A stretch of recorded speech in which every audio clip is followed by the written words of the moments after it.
네, 안녕하세요. 우리 경영 지도사 1차 경영학 과목 최종 정리반 진행하도록 하겠습니다. 최종 정리반은요, 총 4회차에 걸쳐가지고요, 경영학 과목에서 살펴봤던 여러 가지 제반 사항들 중에서 그 중에서도 한 번 더 이렇게 체크하셔야 되는 사항들 를 중심으로 해서 키워드 단계들 짚어보는 어떤 시간으로 진행한다 이렇게 생각하시면 될 것 같고요. 이번 시간에 뭔가 그 본문 과정에서 진행했던 형태의 내용대로 좀 깊게 들어가는 것들이 아니라 키워드들만 한 번 더 되짚어드리는 어떤 수준으로 진행이 됩니다. 그래서 우리 요번에 살펴보는 어떤 시간 내에서 학습의 어떤 완결성 측면에 있어 가지고 다소 부족할 수 있습니다. 그래서 60점을 커버할 수 있는 정도의 어떤 문제 범위에서 등장할 수 있는 키워드들을 짚어드린다. 이렇게 좀 생각해 주시면 될 것 같고요. 학습을 하시다가 관련된 내용들에 대해서 잘 생각이 나지 않으시면요, 본문 학습을 다시 돌아가셔가지고 한 번 더 점검을 해 주셔야 됩니다. 얘는 말 그대로 키워드만 정리하는 시간이기 때문에 난이도 있게, 심도 있게 이렇게 뭔가 다루지는 않는다. 이렇게 좀 보시면 될 것 같고요. 중요한 키워드들을 최종적으로 한 번 더 짚어본다. 이렇게 생각을 하시면 될 것 같습니다. 첫 번째 시간은요, 제 1장하고 2장과 관련된 사항들입니다. 경영 일반과 경영 전략 관련된 사항들을 살펴볼 건데요. 출제 경영 관련해서 말씀드렸던 것처럼 1장, 2장에서 실질적으로 보시게 되면 조금 넓은 의미에서 보면 1장, 2장에서 거의 반 정도가 소화가 된다. 즉 40문항 중에서 한 20문항에 육박하는 부분들이 경영 일반과 경영 전략 부분에서 많이 등장하더라. 이렇게 좀 생각하시면 될 것 같아요. 아무래도 여기 등장하는 내용들이 강론 부분에 있어서도 일정 부분 이렇게 연결이 되어 있는 부분들이 있어서 출제 범위를 꼭 이렇게 짚어본다 그러면 상대적으로 봤을 때 1장과 2장에 집중이 되어 있다. 이렇게 생각을 하시면 되겠습니다. 자, 첫 번째로 보시게 되면 경영의 개념 관련된 사항이에요. 요거는 실질적으로 보면 시험에 뭐 이렇게 등장하지는 않겠죠. 하지만 가장 기초적인 개념이기 때문에 제가 말씀을 좀 드리고 있는 것이고요. 여기에서 중요한 부분들은 요 바로 밑에 연결해서 등장하는 효율성과 효과성 관련된 개념입니다. 이것들은 단독으로도 출제된 바가 있기 때문에 잘 좀 체크를 해 주셔야 되는 부분들이다. 이렇게 생각하시면 돼요. 그래서 효율성은 자원의 활용 정도, 효과성은 목표의 달성 정도를 나타내는 것이고요. Doing things right, doing the right things. 일을 올바르게 하는 것이고 옳은 일, 옳은 방향으로 가는 것을 말하는 것이고요. 효율성 그러면 인풋 대비, 즉 투입 대비 아웃풋을 보는 것이고, 효과성은 목표를 얼마만큼 달성했냐와 관련된 사항들을 점검하는 내용이다. 이렇게 생각을 하시면 되겠습니다. 자, 목표의 효과성과 수단의 효율성 측면에 있어 가지고요, 고저 이렇게 해서 2x2 매트릭스로 나눠져 있습니다. 그래서 예를 들자면 수단의 효율성은 높고 목표 효과성은 높은 경우에는 자원 활용을 잘해서 목표 달성을 잘 하는 경우에 그 경우이고요. 반대로 둘 다 낮은 경우에는 자원이 낭비되고 그에 더불어서 목표까지도 달성하지 못하는 이런 상황, 이렇게 이제 체크를 해 주시면 되겠습니다. 자, 그리고 중요한 키워드로 이제 등장하는 게요, 이제 경영 관련된 사항입니다. 경영 관련해서 경영자와 관련된 사항이고요.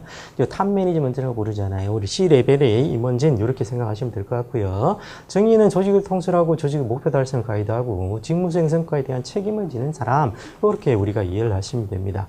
소유 경영의 구분에 따라서는 소유 경영자, 고용 경영자, 전문 경영자 이렇게 구분을 했었죠.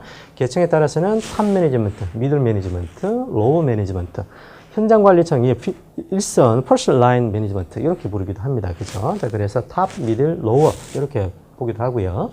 경영 과정은 이렇게 합니다. 5단계. 계획과 조직과 지휘와 통제와 피드백 과정도 있지만 어쨌든 이렇게 짧게는 4개, 길게는 5개 이렇게 구분이 된다. 이렇게 생각하시면 될 것 같고요. 자, 경영자 역할 관련된 사항입니다. 민츠버그 교수가 이렇게 구분을 했었죠. 그죠? 대인적 역할에서는 외형적인 조직의 어떤 대표자로서의 역할, 리더로서의 역할, 연락자, 리아성이라고 부르죠. 그죠? 정보적 역할, 청취자, 전파자, 대변자, 의사결정 역할에 있어서는 기업가, 분쟁의 결자, 자원배분자, 협상가와 관련된 역할이 있더라. 그래서 이렇게 크게 구분되어 있다는 거 좀 체크를 해 주셔야 될 것 같고요. 객관식으로 내기가 상대적으로 좀 쉬워 보이죠. 그죠? 자, 그래서, 요거 관련된 사항들은 잘 좀 체크를 해 주시면 좋겠어요. 경영자 역할 중 의사결정의 역할이 아닌 것은 한, 둘, 셋, 넷, 나머지 것도 두고 이렇게 문제를 낼 수 있겠다. 자, 6번째는 경영기술 관련된 사항이죠. 그죠? 자, 경영 매니지먼트에 있어가지고 어떤 역량들이 필요하냐. 기술적 기능, 즉 업무 기능적 관점에서 능력을 말하는 것이고, 대인적 기능, 얘는 말 그대로 인간적 기능, 의사소통, 문화 창출 이런 것들과 관련된 사항들이 다 생각하시면 되고요. 개념적 기능은 뭡니까? 빅픽처라고 말씀드렸잖아요. 큰 그림들. 자, C레벨에서는 그죠? 어떤 비즈니스 전체적인 것들의 윤곽을 그릴 수 있어야 됩니다. 진단적 기능, 판단과 보습과 관련된 부분에 있어서 영향을 말한다. 이렇게 생각하시면 돼요. 자, 대리인 이론과 관련된 사항이 있었습니다. 중요하게 체크하셔야 되는 부분들은 이해관계가 상충되고 정보의 비대칭성이 있을 때 대리인과 관련된 사항들 문제가 발생이 되더라. 문제 유형에는 크게 봤을 때 두 가지입니다. 역습행의 문제와 관련된 사항이고요. 역습행은 감춰진 속성, 계약 이전에 발생되는 어떤 형태의 문제를 말씀드렸고, 도덕적인 행위는 감춰진 행동과 관련된 사항이었고, 계약 이후에 그죠? 나태해지면, 그죠? 도덕적 해이와 관련된 사항들이 발생될 수 있다. 이렇게 말씀을 드렸었습니다. 해결 방안으로는 당근책으로는 스톡옵션 이런 것들이 있겠고요. 채찍 방안, 즉, 푸시하는 것으로는 사회이사 제도라든지 감사제도, M&A와 관련된 사항들, 이런 것들이 채찍으로서의 역할을 하더라. 이렇게 이제 기억을 하시면 되겠습니다. 그래서 여기서 보시게 되면 경영기술 관련된 사항들, 대리인 관련된 사항들, 경제 역할 관련된 사항들은 잘 좀 체크를 하셔야 돼요. 지금 말씀드렸던 사항들에 대해서 조금 이해가 안 가신다 그러면 말씀드렸던 것처럼 앞으로 돌아가셔가지고 그죠 공부를 좀 하시고 오셔야 됩니다. 지금은 말 그대로 이 키워드들에 대해서 암기하는 단계예요. 암기를 하시는 단계라고 생각하시면 됩니다. 자, 네 번째 이제 테마는요. 여기 보시면 기업의 형태와 관련된 사항이에요. 기업의 형태도 별도로 이렇게 출제가 가끔 된다라고 생각하시면 됩니다. 자, 개인 회사는 말 그대로 혼자 하는 거잖아요. 혹은 뭐 동업하는 경우를 말하는 거고요. 한 명의 소유주가 출자 소유 관리 의사결정을 책임지는 것이고요. 한 명의 회사는 회사라는 이제 실체가 등장하게 되는데 두 2인 이상의 무한 책임 사업으로 이루어진다 이렇게 생각하시면 됩니다. 합작 회사는 무한 책임을 지는 무한 책임 사업과 유한 책임 사업, 출자한 만큼만 책임지는 유한 책임 사업 이렇게 합쳐진 조직이다라고 생각하시면 되겠고요. 자, 유한회사는 주식회사의 간이하 버전 이렇게 되시면 되겠고, 사원청소 제한이나 출자금 규정 요것과 관련된 사항들이 조금 이전에는 규제가 좀 있었어요. 규정이 좀 있었는데 이런 것들이 다 풀리면서 주식회사의 간이하 버전 형태의 것들로 이렇게 약간 실제의 속성값이 바뀌었다고 생각하시면 되겠고요. 이게 왜 그러냐 그러면 이 유한 책임 회사가 등장하면서부터 여기 조금 그런 측면이 있습니다. 유한 책임 회사가 어떤 특성들 때문에 요것들이 구분되면서 이런 형태의 것들로 이제 성격이 바뀌었다 이렇게 생각하시면 돼요. 자, 유한 책임 회사는 2인 이상 유한 책임 사원이고요. 특징 관련된 사항들이 요거예요. 유한 책임 사원이 아닌 경우에도 업무 집행자 선임 이 가능하다 이렇게 이제 정리가 되어 있는데 기본적으로 얘는 뭐냐 그러면 예를 들자면 벤처 기업이나 혹은 스타트업 같은 경우에는 그죠? 실질적으로 지분이라든지 이런 게 전혀 없음에도 불구하고 뭐예요? 실제 임원으로 등장해서 예를 들어서 저희 기업에서 은퇴하신 분들 중에서 뛰어난 역량과 뛰어난 자질이 있으신 분들이 있을 수 있으시잖아요. 그런 분들이 뭐예요? 스타트업에 오셔가지고 뭔가에 대한 것들을 이렇게 기여하고 하실 수 있는데 그런 때 이렇게 우리가 조직 실체로서 활용할 수 있는 게 무한 책임 회사다라고 생각하시면 돼요. 그러니까 지분이 없음에도 불구하고 실질적으로 뭐예요? CEO 내지는 C-레벨의 임원이 가능하다라는 소리입니다. 그러니까 주식회사는 특징을 보시게 되면 자본의 전코나 출자자 유한 책임, 소유와 경영의 분리, 형속성, 양도성, 확장 용이성, 법인격 관련된 사항들 이것도 정말 중요하죠. 그죠? 시험에 자주 등장하는 내용들이기 때문에 잘 기억을 하셔야 됩니다. 두 번째, 기관 관련된 사항이고 주총, 정기주총, 임시주총이 있고요. 보통은 2분의 1, 4분의 1, 특별 3분의 1, 3분의 1. 자, 이사회는 대표이사가 선임되고요. 감사 사회이사 관련된 사항들 이런 것들이 있다 이렇게 생각하시면 되겠고요. 특히나 사회이사 취지 자체가 기존 대주주 위주의 경영진의 견제를 위해서 이렇게 되어 있다. 도입이 되었음에도 불구하고 실질적으로 보면 근래에는 효과성이 상대적으로 좀 떨어지고 있다. 이 정도 생각하시면 되겠고요. 주주의 책임은 기본적으로 출자한 만큼 유한 책임을 진다라고 생각하시면 돼요. 주주의 권리는 사익권, 공익권 관련된 사항입니다. 공익권은 했을 때 특정 권리를 행사했을 때 나 외의 주주들에게 모두 미치는 것들, 사익권은 나한테만 미치는 것들 이렇게 이제 생각을 하시면 되겠습니다. 자, 밑으로 내려갑니다. 기업 결합 관련된 사항들이고요. 기출 문제 딱 보셨던 분들은 아시겠지만 얘도 가끔 등장하죠. 결합의 목적에 따라서 수평적으로는 어떤 목적을 가지고 있냐? 시장 통제, 시장을 통제하기 위한 목적이고요. 수직적 목적은 뭡니까? 전방통합, 후방통합 딱 올리시면 경영 합리화 관련해서 그죠? 그런 목적으로 이루어진다. 다각적 통합, 다각적 확산의 경우에는 외형 확장 혹은 재무적 측면에서의 위험 분산 어떤 목적성을 가지고 이루어지더라. 두 번째 형태 관련된 사항이네요. 이거 좀 올라가 버렸네. 형태 관련된 사항이고요. 이제 기업 집중 관련된 사항들은요. 카르텔은 기업 연합이라고 부르고요. 판매 카르텔, 구매 카르텔, 생산 카르텔 이렇게 되어 있습니다. 트러스트는 기업 합병이라고 부르고요. 합병단적, 종단적. 콘첼은 기업 연맹이라고 부르고요. 삼판금 이렇게 이제 우리가 기억을 해주십사 이렇게 말씀을 드렸었습니다. 자, 기업 집단과 관련돼서는 기업 집중이 법적 제약이랑 한계 부닥침에 따라서 이런 식으로 이제 정리가 되었다는 거고요. 실제로 보면 기업 집중이 어떤 법적 제도적 규제를 이렇게 위반되는 그 부분들이 있기 때문에 기업 집단의 어떤 개념으로 조금 더 완화되어서 적용이 된다 이렇게 생각하시면 되겠고, 컨글로머레이트는 복합기업, 콤비나트, 다국적 기업, 조인트 벤처, 기업 계열화와 관련된 사항들이 기업 집단의 어떤 개념으로 우리가 이해를 하시면 되겠습니다. 자, 여섯 번째는요, 근래 많이 이렇게 좀 더 부각이 되고 있는 측면이 있습니다. 기업의 사회적 책임, CSR 관련된 사항이다. 이렇게 생각하시면 되겠고요.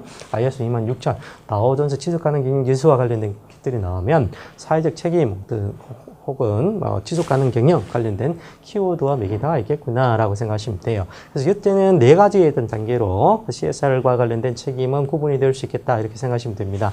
첫 번째는 경제적 책임 관련된 사항이고요. 이용 극대화, 고용 창출 관련된 건 아주 기본적인 조직의 생기적 목적이었잖아요. 자, 법적인 책임 관련된 사항들, 투명성, 성실 납세, 소비자권 있고, 윤리적 책임, 환경, 윤리 경영, 제품 환자, 사회적 소주자에 대한 공정되고 이런 것들은 뭐예요?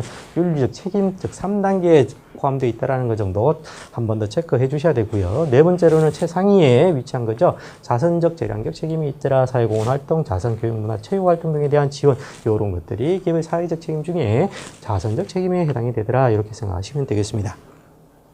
자, 밑으로 내려가시면 이제 전통적 관리론 이렇게 되어 있죠. 자, 과학적 관리법 관련된 사항들 각각으로도 단독으로도 출제된 바가 있습니다. 우리 기출문제 보셨던 분들은 다 떠올리셔야 돼요. 그렇기 때문에 해당되는 키워드들에 대해서는 반드시 암기를 잘 하셔야 되겠고요. 테러리즘, 포디즘과 구분해서 각각의 키워드들에 대해서는 더 명확하게 구분을 하셔야 됩니다. 테러리즘 그러면 과학관리, 차별적 성과급제, 고임금, 전업무비, 특히나 중요한 부분들은 요거였죠. 그죠?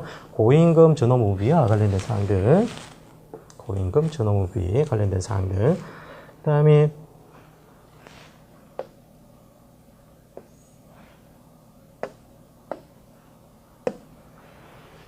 고임금, 전업무비, 요 특징적 키워드를 기억을 하셔야 되겠고요. 시간연구, 동작연구, 지능식 직장제도, 과학적 인사관리, 노사협조 체제를 통한 직무 이렇게 되어 있는데 여기에 등장하는 시간연구, 동작연구, 타임워치 정도의 수준으로 체크하는 부분이라고 말씀드렸어요. 지금의 과학이라는 표현도 있지만 그냥 아까도 말씀드렸잖아요. 타임워치 정도 수준의 어떤 체크를 통해서 계량하고 수치화했다는 정도의 수준이지 지금의 어떤 과학적 이런 용도의 어떤 개념으로 이해하시면 절대 안 된다. 그렇게 말씀을 드렸었고요. 노사협조 체제를 통한 직무 이런 것들도 전체적으로 다 봤을 때 이때 당시 관점에서 이전 대비해서 과학 관리가 되고 뭐 이렇게 됐다라고 이해를 하셔야 되는 거예요. 자, 두 번째 포디즘 관련된 사항입니다. 컨베이어 시스템 딱 한 포디즘 그러면 컨베이어 시스템 기억을 하셔야 되죠. 동시 관리 같이 시작합니다. 같이 끝내고 고임금 저가격 특히나 예와 더불어서 요거 섞어서 혼재돼서 많이 냅니다. 그렇기 때문에 예에 대해서는 정확하게 기억을 하셔야 돼요. 고임금 저가격 원리 임금 많이 주고요. 싸게 해가지고 포디즘은 자동차 T모델을 빨리 이렇게 많은 사람들에게 베푸는 것들을 목표를 했습니다. 봉사주의 제창. 그래서 이렇게 하는 것이 우리 기업이 기여할 수 있는 부분이다. 이렇게 본 거죠. 소비자와 노동자의 측면에서 봉사주의 제창이 이루어졌고, 3S 관련된 사항도 기억을 하셔야 됩니다. 스탠다디제이션, 스페셜라이제이션, 심플리피케이션, 3S라고 부르죠. 포디즘 그러면 대표적인 키워드 중에 하나가 3S입니다. 컨베이어 시스템하고, 그죠? 자, 단순 빈숙류 활용 관련해서 인건비 절감 측면의 어떤 키워드 역시 기억을 하셔야 되고요. 배후의 관료제론과 관련해서 합법적 법적 권한이 근거하고 있다는 부분, 노동의 분화 규칙의 명확, 상시한 규칙이나 규제, 자격이나 능력에 따른 인사와 경력 관리, 위기에 따른 조직 정렬, 전문 경영 관련된 사항들, 이런 키워드는 좀 잘 기억을 하셔야 되겠죠. 그죠? 문서와 비개인성, 이런 것들이 있습니다. 단점으로는 서류 중심, 형식주의, 변화 거부 관련된 사항들. 단점을 잘 기억을 하셔야 되죠. 즉, 규범 명령 건의를 바탕으로 한 합리적이면 능률적인 조직 관리를 관리적 경영으로 지치게만 이렇게 되어 있는데, 보세요. 여기 이때 등장하는 방식만 하도 지금 우리 관료제 이렇게 하면 상당히 여기 보시면 단점으로 되어 있는 서류 중심, 형식주의, 변화 거부 이런 것들이 대명사가 관료제잖아요. 그렇지만 이 관료제가 등장할 당시의 기준으로 본다 그러면 관료제로는 상당히 어떤 체계적이고 관리적 측면에 있어가지고 상당히 진보된 어떤 이론이었다고 생각을 하셔야 돼요. 왜냐하면 그 이전에는 워낙 두서없이 중구난방이었단 말이에요. 이런 것들이 뭐예요? 체계화되고 관리되고 이런 측면에서 일을 하시면 당시 기준으로 봤을 때는 관료제로는 상당히 진보적이었던 어떤 컨셉이었던 것이 시간이 가면 갈수록 뭐예요? 컨셉적으로 조금 진부화되었죠. 그죠? 그렇게 우리가 일을 하셔야 됩니다. 자, 네 번째는 경영관리 이론으로서요. 자, 페이올 등장합니다. 페이올은 기술활동, 자, 기술활동, 상업활동, 재무활동, 보존활동, 회계활동, 관리활동 게 있는데 그 중에서 가장 중요한 게 뭐라고 봤죠? 이 관리활동으로 봤죠? 계획, 조직, 지휘, 조정, 통제 관련된 사항들 14가지 관리 일반 원칙론 이것까지 사실은 나오게 되면 상당히 고난이도의 문제다라고 생각을 하시면 될 것 같고요. 판단을 하셔야 됩니다. 그죠? 시간 좀 남으신 분들은 얘들까지 다 기억을 해주시는 게 좋겠습니다. 분의 권한과 책임 쭉 이런 것들이 있습니다. 한 번 더 체크하시기 바라고요. 자, 밑으로 내려갑니다. 전통적 관리 이론 대비해서 인간관계론과 관련된 사항들은 너무 이쪽에 상단에 위치했던 것들이 기계적이고 관리적이고 사람에 대해서 속박과 관련된 것들이 있었단 말이죠. 그죠? 그런 것들에 대한 반발로서 등장한 게 인간관계론이다. 이렇게 생각을 하시면 될 것 같아요. 의미는 보시게 되면 종업원의 개성, 사회관계가 생산과정의 성과에도 중요한 영향을 미치더라. 즉 사람과 관련된 사항들, 관계와 관련된 사항들이 실질적인 성과에 영향을 미치더라. 생산량의 정제는 기술의 조직보다 인간관계 조직의 힘이 크다. 자, 얘가 그만큼 중요하더라. 인간관계론을 기점으로 뭐예요? 조직을 개인 비공식 집단 및 상호간관계를 이루어지는 사회체제로 드디어 인식하기 시작하더라. 그래서 조직 속의 인간을 보는 관점이 인간관계를 기준으로 해서 변화가 되었더라. 이렇게 되어 있습니다.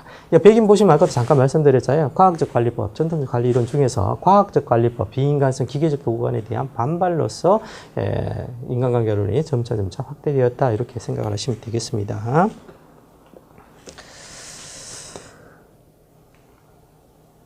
호손 씨름이 이제 대표적이죠. 그죠? 전문화와 분업화 역기능 중에서 조직을 감정적 요인이 들어가 있는 인간 협동 체계로 인식하였다. 이렇게 되어 있고요. 자, 기본적으로 뭐예요? 비공식 조직의 중요성을 인지하고, 이런 키워드 중요하죠. 그 다음, 민주적, 참여적인 조직 관리 기법이 발전하게 되는 계기가 되었다. 이렇게 생각하시면 되겠습니다. 호손 실험을 통해서 실질적으로 보면, 생산성이 있어가지고 물리적 환경이 아니라 의외로 뭐예요? 비공식 조직 혹은 사회관계 속의 어떤 부분들이 생산성에 영향을 미친다라는 것들을 이제 확인하게 된 것이죠. 그죠? 여기 이제 촉발점이 되었다. 이렇게 생각하시면 되겠습니다. 행동과학 측면에 있어서는 과학적 관리를 인간관계로 거치면서 보다 과학적이고 정교한 조직관리 이론 체계가 필요함에 따라 가지고요. 정립된 게 행동과학이다. 이렇게 생각하시면 되겠고요. 종합과학적 성격을 띠고 있고 얘가 결국은 조직행동론, 조직행동으로 발전이 되었다. 이렇게 생각하시면 돼요. 그래서 밑에 보시면 욕구 단계, 맥브리그 XY 이론, 웨슬리스버그 사회체계론 이런 것들이 이제 쭉 연결해서 이어진다라고 생각하시면 되겠습니다. 자, 통합균형 이론과 관련된 순서는요. 자, 바너더, 사이먼, 사이트와 마치 이론 요 정도의 키워드는 기억을 하시면 좋겠습니다. 바너더는 뭐예요? 전통적 관리론과 인간관계론의 종합적 관점에서 이렇게 통합균형 이론을 주장했고요. 사이먼 그러면 제한된 합리성 이렇게 생각하시면 됩니다. 요 정도 키워드는 반드시 기억하시면 좋겠죠. 사이트와 마치는 뭐 기업을 적응적 합리적 체계로 보고 있더라. 요 정도 체크해 주시면 됩니다. 자, 조직 구조 측면에 있어 가지고는요. 기계적 조직과 유기적 조직 관련된 사항들 기억을 하셔야 됩니다. 자, 기계적 조직은 효율성 효율성과 생산성을 중시하고 유기적 조직은 그에 반해서 유연성, 적응성과 관련된 사항들을 중요시합니다. 기계적 방식을 중시함에 반해서 잠재력과 창의력을 중시하고요. 높은 전문화 직거나 공식화의 성격을 기계적 조직이 가지고 있다고 말씀드렸고, 유기적 조직은 낮은 전문화 직거나 공식화와 관련된 키워드를 가 중요하다고 말씀드렸죠. 높다 낮다에 대한 개념을 오히려 더 반대적으로 해석하셔야 되고 차이가 있으니까 좀 더 잘 보셔야 된다고 제가 말씀드렸습니다. 직위의 기초는 의사결정이 이루어지고 일방향 의사소통, 상급적인 조정이 있는가 반해서 유기적 조직은 개인의 능력에 기초한 의사결정, 쌍방향 의사소통, 상호 조절 및 자발적 조정과 관련된 사항들 이런 것들이 있습니다. 대량 생산, 연속 생산 기술 상황에서 기계적 조직이 훨씬 더 효율적이다고 볼 수 있겠고 안정적이고 단순한 환경이면 얘가 좀 나을 수 있겠다. 유기적 조직은 다품종 소량 생산 환경에 조금 더 적합하고 상대적으로 봤을 때 동태적이고 복잡한 환경에 조금 더 적합한 조직이겠더라. 이렇게 이제 생각하시면 되겠습니다. 자, 그 다음에 밑으로 내려가시게 되면요. 전통적 조직은 그래서 직계식, 직명식, 직계참모식 이런 게 있겠고요. 현대식 조직은 여기 정말 간단하게 되어 있지만 이 각각에 대해서 정확히 기억을 하셔야 됩니다. 시험에 단독으로 나올 수 있어요. 사업부제는 SBU 단위였잖아요. 자, 프로젝트 조직 관련해서 프로젝트 단위. 매트릭스는 뭐예요? 횡종으로 같이 이렇게 이루어진다고 말씀드렸습니다. 프로젝트별, 그 다음에 뭐예요? 사업부별, 사업부별 혹은 기능식별 이렇게 이제 구성이 된다고 말씀드렸죠. 기능식은 마케팅, 재무, 생산 뭐 이렇게 있는 것이고 프로젝트 단위 A, B, C 해서 매트릭스로 구성이 있다고 말씀드렸고요. 팀제가 굉장히 많이 이용되고 있죠. 그 다음 네트워크 조직과 관련된 사항들은 이제 아웃소싱 형태의 조직을 기반으로 한다. 버추얼 조직, 가상 조직은 많이 이루어진다고 말씀드렸습니다. 근래 보시게 되면 온라인상에서 협업이 이루어지는 형태의 비즈니스들이 상당히 많죠. 자, 11번째고요. 조직 문화 관련 중요한 키워드 관련된 사항입니다. 무용성, 전통적 가치, 장기간에 걸쳐서 형성이 되고요. 조직 구조의 간소화 측면에서 조직 문화가 영향을 좀 미치고요. 의사결정의 동질화 측면에서, 동태적 경영 방식에서 측면에서 조직적 몰입을 유도한다는 측면에서 일종의 행동 지침으로서 작용한다는 점에서 자체로 조직 경영의 원천이 되기도 합니다. 그죠? 강력한 조직 문화가 강력한 조직을 이끌기도 합니다. 너무 강력하면 반면에 창의성과 개성이 사상되는 경우도 있더라 정도 체크를 하시면 됩니다. 조직 문화와 관련해서 어떤 형태의 영향을 미치는지와 관련해서 방금 말씀드렸던 사항들에 대해서 잘 기억을 해 주시기를 바랍니다. 자, 요게 이제 우리 1장이었고요. 자, 그 다음 페이지 넘어가시면 2장입니다.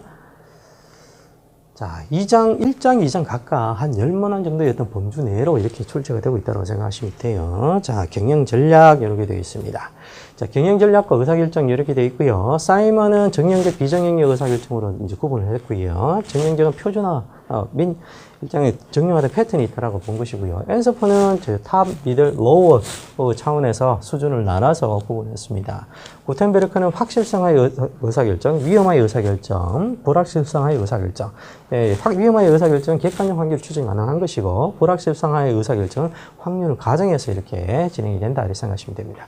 전략적 의사결정의 특징은요, 하부 의사결정이라는 통제 역할을 하고 이거 중요합니다.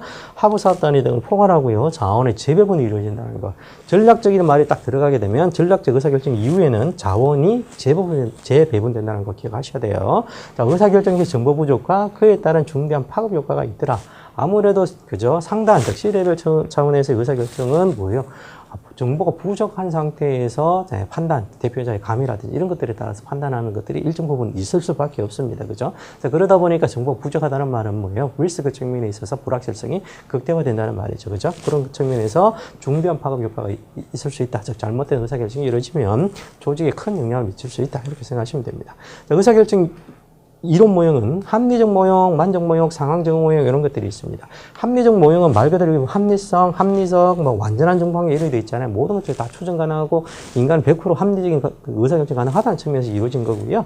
자, 그에 대비해서 만적 모형은 뭐예요? 실질적으로 보면 그렇지 않더라. 제한될 수밖에 없다. 그래서 제한된 합리성을 가정합니다. 개인의 완벽한 합리성, 완전한 정보 등은 실질적으로 불가능하더라. 일정 수준의 제약이 있을 수밖에 없더라. 이렇게 본 게 만적 모형이다 생각하시면 되고요. 상황 적응 모형은 의사결정 현상의 상황 적응적 이해를 강조했다 이렇게 되시면 됩니다. 그래서 목표 불확실성 곱하기 기술 불확실성에 따라서 2x2 매트리스 구분되었습니다. 이게 기억 안 나시면 본문으로 들어가셔가지고 한 번 더 체크해 주시기 바랍니다. 자, 의사결정 과정은요, 문제를 정의하고요, 그 다음 대안을 창출하고, 평가입니다. 해결 방안을 선택해서 실행하고요. 결과 평가한 이후에 피드백을 가져간다. 이렇게 생각하시면 됩니다. 자, 효과적인 집단 의사결정 과정 근래 여기 조금씩 이렇게 더 자주 보이는 측면이 있어요. 그러니까 예 정도까지는 기억을 잘 해주시라. 브레인스토밍은 무작위 아이디어 제안을 해서 최선안을 선택합니다. 원칙 있죠. 네 가지 비판한 걸 자유분방 질보다야 결합 개선 추구와 관련된 키워드 역시 기억을 해주셔야 되겠고요. 자, 명목이죠. 명목 집단 기법이고요. 서로 다른 분야의 정사에 있는 사람들은 명목상의 집단을 간주해서 그들로부터 자유로운 아이디어를 서면으로 받아 익명성을 보장하는 방식으로 문제 해결을 시도하는 기법 이렇게 되어 있습니다. 자, 그래서 명목상의 집단이기 때문에 명목 집단 기법 이렇게 되어 있다라고 생각하시면 돼요. 그래서 실제 얘도 서류상으로 왔다 갔다 하는데요. 최종적으로는 명목 집단 기법은 서로 한번 얼굴 보고 투표를 해서 최종적으로 결정한다 생각하시고 델파이 기법 관련해서는 궁극적으로는 대면하는 부분들이 없다 이렇게 생각하시면 돼요. 약간 비슷하긴 하지만 자, 델파이 기법은 집단 구성을 상호간 심리적 개입을 제거하기 위해서 직접 대면하지 않고 설문조사 형식으로 진행합니다. 일종 반복적 브레인스토밍 기법이다 이렇게 되어 있습니다. 계속해서 설명을 주고받는 거예요. 그래서 고도화시켜 나가면서 의사결정이 이루어진다고 생각하시면 되고요. 그에 따라서 많은 시간이 소요되고 의사결정 속도도 느리다. 명목 집단 델파이 기법 이 두 가지에 대해서는 정확하게 구분이 돼야 됩니다. 얘는 최종 단계에서 대면이 있고요. 얘는 대면이 없습니다. 자, 기업의 사회적 책임 관련된 사항이고요. 아까도 살짝 등장했던 부분들입니다. 이제 반복해서 이제 등장 측면이 있지만 그만큼 중요하다고 생각하시면 될 것 같고요. 한 번 더 체크하시면 되겠습니다. 자, 경영 환경 분석 구조와 관련된 사항이고요. 이 표는 잘 기억하시죠, 그죠? 자, 경영 환경은 기본적으로 경영 전략을 수립함이 있어가지고 경영 환경 분석, 실질적인 단계에서는 미션이 이루어지고 비전, 고올이 설정이 되고 나면 환경 분석부터 이루어지잖아요. 실제적으로 봤을 때. 그때 이제 어떻게 진행이 되느냐. 경영 환경은 외부 환경, 내부 환경으로 나눌 수 있고, 외부 환경은 거시 환경, 산업 환경 이렇게 나눌 수 있다. 자, 내부, 그에 대비해서 내부 환경은 조직 내의 환경과 관련된 사항들을 체크하는 것이고요. 자, 과학 환경과 내부 환경을 묶어서 거시 환경 대비해서 미시 환경 분석 이렇게 부르더라. 여기 기억을 하시면 됩니다. 자, 외부 환경 분석은 우리 패스트 이렇게 기억하시면 돼요. 외생 변수였죠, 그죠? 장기적이고 통제 불가한 요인이더라. 그죠? 그래서 정치적, 경제적, 사회문화적, 기술적 환경과 관련된 사항들, 기타 인구 통계적 환경, 자연적 환경 이런 것들은 우리가 컨트롤할 수 없잖아요. 그래서 거시 환경 분석은 외생 변수로 부르더라. 자, 두 번째 산업 환경 분석입니다. 포트의 산업 분석 모델 파이브 포시저 기억나셔야 되죠. 파이브 포시저 관련해서는 중요합니다. 그죠? 다섯 세력은 기존 경쟁자와의 경쟁 강도, 잠재적 진입자의 위협, 대체자의 공급자, 구매자. 이들이 각각 힘이 세면 셀수록 우리 기업의 수익성에는 부정적 영향을 미치더라. 다만 진입 장벽은 반대로 해석하더라. 이렇게 이제 기억하시라고 말씀드렸습니다. 자, 문제점은 특정 시점 고정 환경에 대한 분석이고요. 산업에 대한 정의가 다소 강분하고 그러다 보니까 구체적 전략을 제시하는 데 있어서 미흡하더라.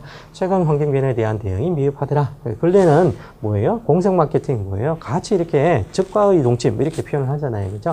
같이 뭔가 하는 경우도 있습니다. 그죠? 그러다 보니까 근래 컨셉하고는 안 맞는 부분들이 일부 있을 수도 있더라. 자, 산업제품 라이프사이클 분석 관련된 사항이고요. 도입기, 성장기, 성숙기, 세태기에 따라서 매출, 고객당 비용, 이익, 고객, 경쟁 수준, BCG 관계, 특히 BCG 관계가 이렇게 매칭된다라는 거 정도는 기억을 잘해 주셔야지 됩니다. 이 표는 상당히 중요해요. 기억을 다 하셔야 됩니다. 머릿속에 딱 담아 주셔야 됩니다. 자, 내부 환경 분석입니다. 말 그대로 조직 내부 환경을 파악하는 것이고요. 구문자역 기억하셔야 되죠. 구문자역, 조직 구조, 문화, 자, 역량. 구문자역. 핵심 영역의 조건입니다. 최종 고객에 주는 중요한 혜택이 존재해야 된다는 것이고요. 모방 힘들어야 돼요. 그만큼 차별성이 있어야 된다는 것이고. 핵심 역량인가는 확장성이 되게 좋다. 자, 네 번째, 구체적으로 표현 가능해야 된다. 우리 조직 내에서 종업원들한테도 그렇고요. 외부의 이해관계자 혹은 외부 고객한테도 그렇습니다. 애플 그러면 UI, UX잖아요. 그죠? 삼성 그러면 하드웨어. 이런 형태의 것들로 뭐예요? 구체적으로 뭔가 표현이 가능해야 된다는 겁니다. 그게 그 정도 돼야지만 핵심 역량이다. 이렇게 생각하시면 되겠고요. 자, 가치사슬 분석 관련된 사항입니다.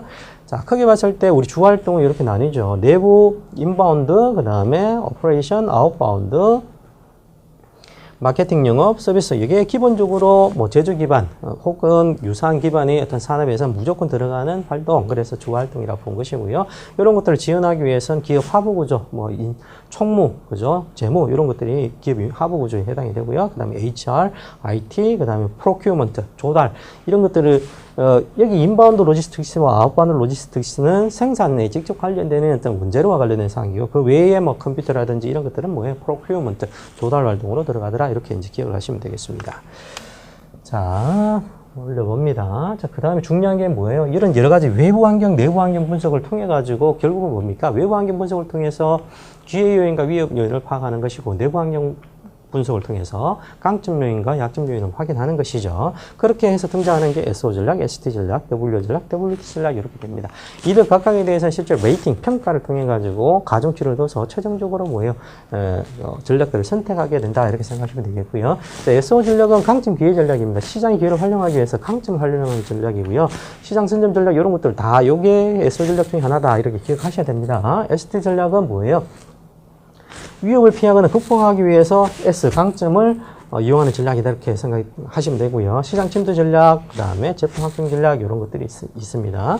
브랜드 통합 확장 전략, 그 다음에 탐재 제품 전략 이런 것들이 파생되는 어떤 전략의 세부 전략으로 우리 이해하시면 되겠고요. W 전략입니다.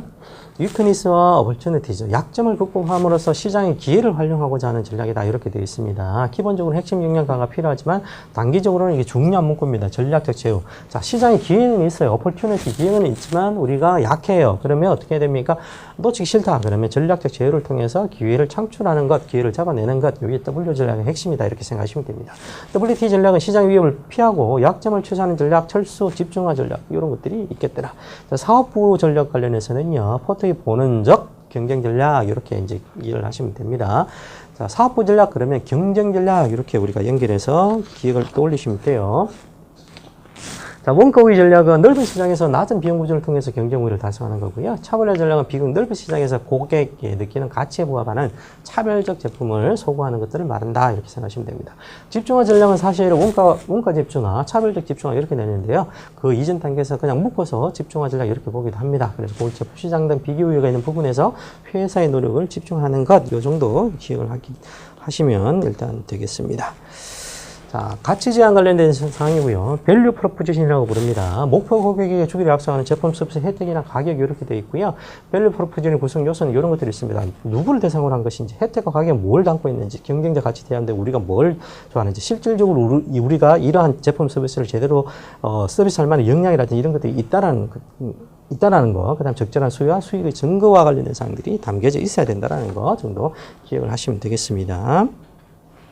자, 밑으로 내려가시면요. 기업 전략 관련된 사항이에요.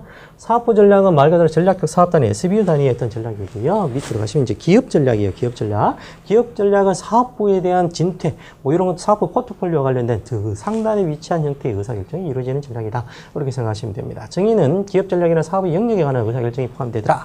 그렇죠? 사업 영역, 사업 포트폴리오와 관련된 사항이 포함되더라. 성장 전략은 집약성장, 통합성장, 다각성장 이런 게 있습니다. 집약성장은 뭐예요? 지금 팔고 있는 데서 더 잘 파는 거. 통합성장은 수평적 통합 기억나시죠? 그죠? 다각화시기, 전방통합, 후방통합을 통해서 뭐 경영 합리화를 추구한다든지 시장 수평적 통합을 통해서 뭐예요? 시장 지배를 강화한다든지 이런 것들이고요. 다각성장은 뭐예요? 관련 다각화, 비다각화 이렇게 나누는데 좀 더 넓은 범위로 확장시키는 것들을 말합니다. 자, 안정 전략은 리스트럭처링 관련된 거 키워드 기억하셔야 되고요. 방어 전략은 상당히 보수적인 전략 이렇게 기억하시면 됩니다. 기업의 성장 경영은 기본적으로 하나에서 시작해서 수직 계열화, 전방통합, 후방통합, 그 다음에 관련 다각화로 갔다가 비관련 다각화까지 이어지더라. BCG 매트릭스는요, 횡축에 따라서 2x2 매트릭스 나뉘죠. 횡축은 상대적 시장 점유율, 로고 값으로 좀 표현을 하고, 정축은 시장 성장률과 관련된 사항들로 기억을 하시면 됩니다.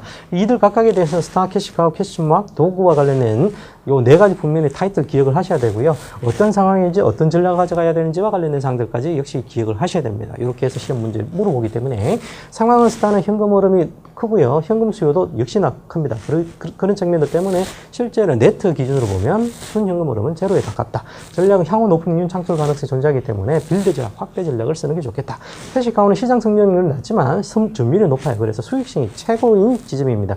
긍정적 캐시카우인 경우에는 유지 전략, 일정 부분까지 여기까지 계속 투입이 들어가는 거고요. 부정적 캐시카우 같은 경우는 수학에 포커싱을 더 맞추더라. 패스음악은요, 시장 성장률은 높지만 시장 점유율은 낮아요. 어떻게 될지 몰라요. 그래서 신중한 의사결정이 필요하고요. 자, 스타 육성 사업부 확대 전략을 쓰고요. 부정적 흐름을 보인다 그러면 철수 전략을 쓰는 게 좋겠다. 자, 도구는 시장 성장률도 낮고요. 점유율도 낮습니다. 일반적으로 철수 전략이 좋지만 기업 차원의 범위의 경제, 우리가 쓰고 있는 시설이라든지 뭐 자산의 일부가 다른 경쟁력 있는 사업부에서 쓰고 있을 수도 있잖아요. 이제 이런 것들을 고려해서 판단한다. 자, G 매트리스와 관련된 사항입니다. 횡충은 사업기업의 경쟁력, 종충은 산업시장의 매력도와 관련된 사항이고요. 기본적으로 컨셉은 유사하지만 훨씬 더 여기에 횡축, 종축에 들어가는 요인들이 더 다변화되어 있습니다. 그러니까 조금 더 복잡하고 더 세밀화되어 있다고 생각하시면 되겠고요. 모형값은 3x3 매트릭스고요. 좌측 상단부터 해서 투자 육성 전략 1, 2, 3, 그 다음에 대각선 선택지 개선 전략, 그 다음에 하단, 우측 하단은 수학 퇴출 전략에 해당이 되더라. 그래서 신호등 전략 이렇게 부르기도 한다라는 거 정도 기억을 하시면 됩니다. 신사업 전략이고요. 이렇게 2x2 매트릭스 나눕니다. 제품, 기존 제품, 신제품, 기존 시장, 신규 시장. 자, 기존 제품을 기존 시장에 더 잘 파는 거는 시장 침투. 신규 제품을 가지고 기존 시장에 가는 건 제품 개발. 기존 제품인데 신규 시장을 뚫는 거 시장 개발. 신규 제품으로 새로운 시장을 뚫는 거 다각화 전략 이렇게 기억하시면 됩니다. 자, 기타의 경영 전략 관련된 사항이고요. MBO와 관련된 사항입니다. 매니지먼트 바이 오브젝티브스. 자, 목표에 의한 관리 이렇게 되어 있고요.